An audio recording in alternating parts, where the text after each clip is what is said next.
Lord has need of you. And they yank me out of the bed, and I look back, and my body is not in the bed. So I realize I'm going. And they take me through the roof, and I was like, I was through the roof so fast, it just didn't even hardly know you went through it, other than, whoa, where's the roof? And while I am there, and I land, if we're here, I land 3,000 years earlier. And this is the time of David. In fact, David was not king yet. He had been anointed by Samuel the first time, but he had not been anointed the second time. And I land, and I know what I'm to do. I can't tell you how I knew. I just land. I just land. And I land in a marketplace of Jerusalem. And it's covered with like a brush arbor type of covering. One side is, and then there's a street that's 3 chariots wide, and then on the other side is this same look. On the other side, marketplace. And the first thing that I'm struck with is the stench. And it's hard to describe. I guess I just thought it was like pristine, but it was not. It was urine, animal urine, mixed with human urine, mixed with melons, mixed with flies, mixed with meat, mixed with things hanging, peppers, various things hanging, mixed with beans, cantaloupe, all this, all in the same air. And so the first thing that happens, I'm choking because of the air. I'm choking. The next thing I notice is the dirt on the children's faces and hands, and the dirt in the knuckles of the merchants. I just assumed it would be much cleaner than that, but it was not. And that's what impressed me about the Bible, the movie, the Bible, is he depicted the people and the dirt they lived in. And I was not prepared for that. Now, I didn't tell this since the movie. I've been telling this for the last 20 years. So so the next thing I know is I'm doing what I'm supposed to do, and I know what I'm supposed to do. I am dressed like they are. I'm in a linen outfit or a garment, not linen maybe, but garment, and a robe. I have a rope around my waist. I have sandals on. I am to tell them that God's desire is that David be the next king of Israel. That Saul will die in battle soon, and God's desire is David be the next king. And I would think that sentence, and that he would lead them into victory after victory over the Philistines, and would be the greatest king Israel's ever had. I would think that sentence in English, and it would come out my mouth in Hebrew, and I would hear them in Hebrew, but enter my brain in English. And so it was easy to converse with them. And I knew I'm talking in Hebrew. And I understood it in English. I did not understand the Hebrew words that I said, but I understood it in English. It was like in my brain, I know, oh, yes. And so I'm easily conversing with them. And some of the people go, of course David's going to be our king. We already have the song, Saul has slain his thousands and David is 10,000. And a couple of them even sang kind of a little lilt of that to me. And I remember thinking, oh my goodness, that was really a song. I just thought it was kind of a euphemism, but it was really a song. And Others would say, no, David is not going to be our king. He's a little kid. Saul is strong and tall and rugged and handsome, and he's already led us into victories over the Philistines. No, not David. No way. No, we will not take David as king. We will not make David king, and Saul is not going to die. We have a great army. And then others would go, king.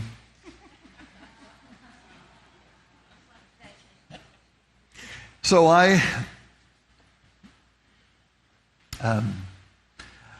the marketplace is about 75 yards long, 50 to 75 yards long. And I was not to talk to anybody other than to tell them these things. So some of the people would say, "Are you a prophet? We need to hear from a prophet. Are you a prophet?" And I'd go, "No, I'm just a man of God trying to do what God has asked me to do. Leave me alone." And I would move on. I'd grab me by the arm, I'd yank my arm out of their arm and move on down the street. In the meantime, while I'm moving down the street, I'm thinking, my wife is not going to be able to collect our insurance policy.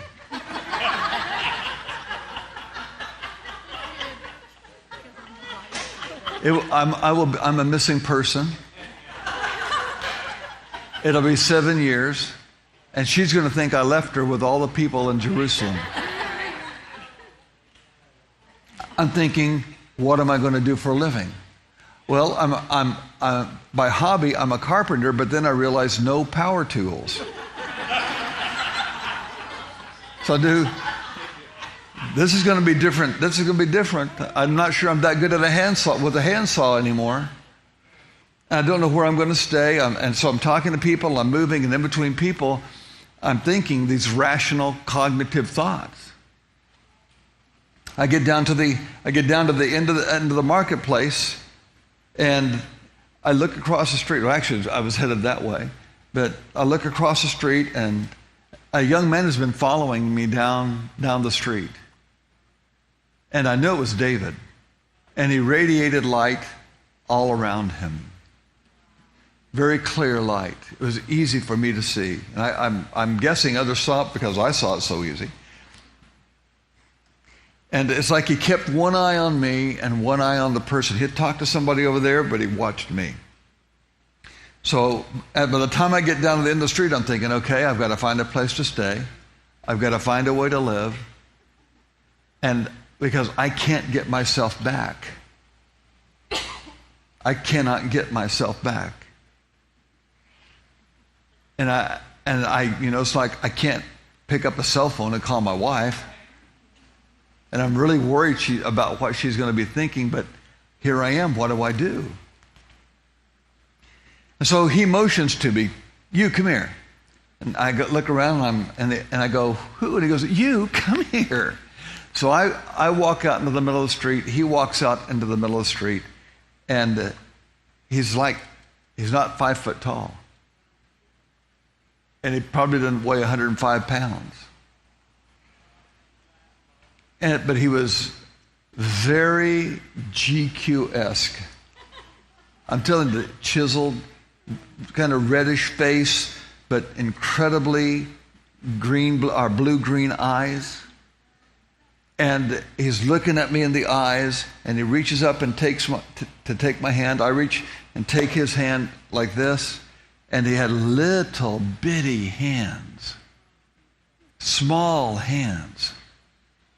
And he had long, dark red hair, almost so dark it was almost black red, auburn hair. And it had waves in it, deep waves, not curls, but waves. And I mean, I remember thinking, this guy could have been a model. I'm telling you, you make him 6 foot or 6'2", this kid's a model. He'll make $1 zillion. And so he's looking at me, and he says this. He says, "I know who you are. I know who sent you, and we'll meet again." And at that moment, a cart goes by full of melons, and a burro goes by with gunny sacks of something on its back. And when they pass, whoosh, I'm taken. I land in bed and I'm bouncing in the bed. My heart is about to jump out of my chest. I can't catch my breath. Diane, my wife, rolls over and she goes, John, do you feel the presence of the Lord here? She rolls back over and goes to sleep, and I'm going,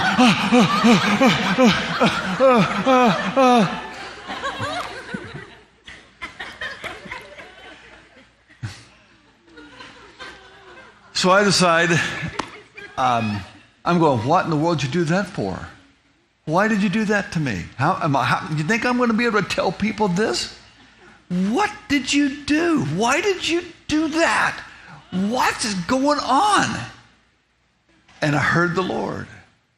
And here's what he said, and it's all he has ever said. He said, I never do anything. No, he said, there's more to the great cloud of witnesses than you understand. And I never do anything without a witness. And I realized he took me back in time because I could witness what happened after David was king. And I realized I wasn't the only one he had done this with. Various people in time had been taken back to tell David was to be king. And I knew I don't know what there's different levels of it or categories of it, but whatever there is, I was part of a great cloud of witnesses on that issue. And so I tell you that because it's a type of portal. Eye has not seen, ear has not heard, nor entered into the heart of man the things that God has prepared for those that love him. My authorized by myself version of that is, if you can think of it, it's not strange enough in God. Well, I decided I was going to go down and tell the group as if it was a dream. So we have from 7 to 8, we have prayer, and from 8 to 9, we had breakfast, and then at 9 o'clock, we would leave to go on the tour. So 7 o'clock, I go down, and I'm going to tell the people this strange dream that I had. And I start to tell them, and about a minute and 18 seconds into it, I realize I made a mistake. Because now they're thinking, we're in Jerusalem with a cult leader. He paid our way here. He's got our tickets. He's paying for the hotel. We're never going to get back. And the Kool-Aid is coming out pretty quick.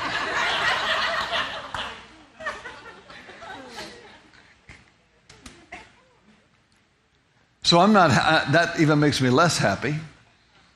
And so we finish prayer, we're eating breakfast, and the tour guide comes and he says, would you like to go to a new excavation in the old city? And I said, nah, let's go on to Masada.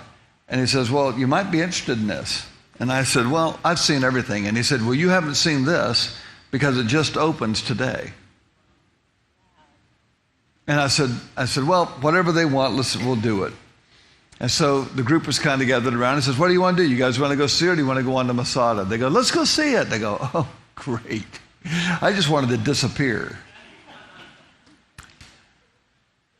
So we go into the old city, and I'm reading a placard in this excavation area that they had, and about what I was looking at. And I hear the tour group coming, and they're laughing. And you know, you're not supposed to make a lot of noise in these places because they're kind of semi-sacred type of things. And so I'm looking, I'm trying to get them to be quiet, and they ignore me.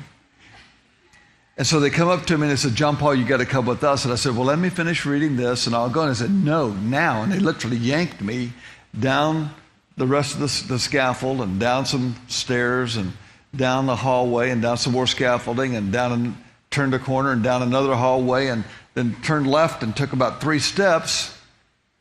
And boom, there I am. They had rebuilt the marketplace at the time of David. a short segment of it, only about 30 feet.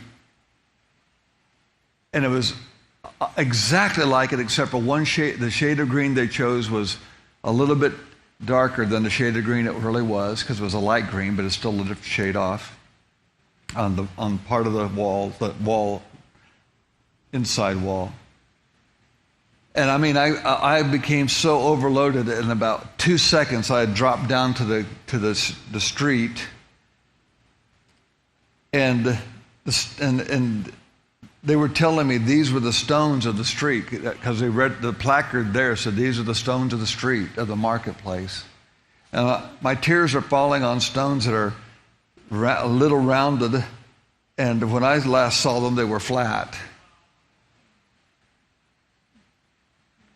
And I'm on overload, because I was here 3,500 years ago, or 3,000 years ago. I was here 5 hours ago, and now I'm here again. And it's just overload. So when I got composed and I was able to stand up, or they helped me get up, actually. They took me down to the end of the excavation. It had 151st Psalm released from the Dead Sea Scroll Museum. I know there's only 150, but they released this. And it describes David, the smallness of his hands, the redness of his hair, a maker of harps, and says, God chose me, the least of my brethren, God chose me to be the leader of his great people, Israel. Blessed be the name of the Lord.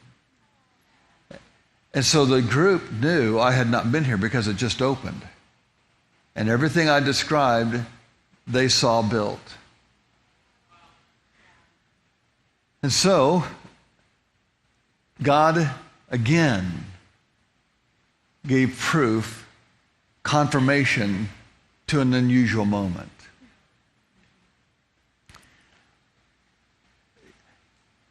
And I tell you this, not because it's important what happened to me. I tell you this because my mother and father taught me from my youth, God is still God.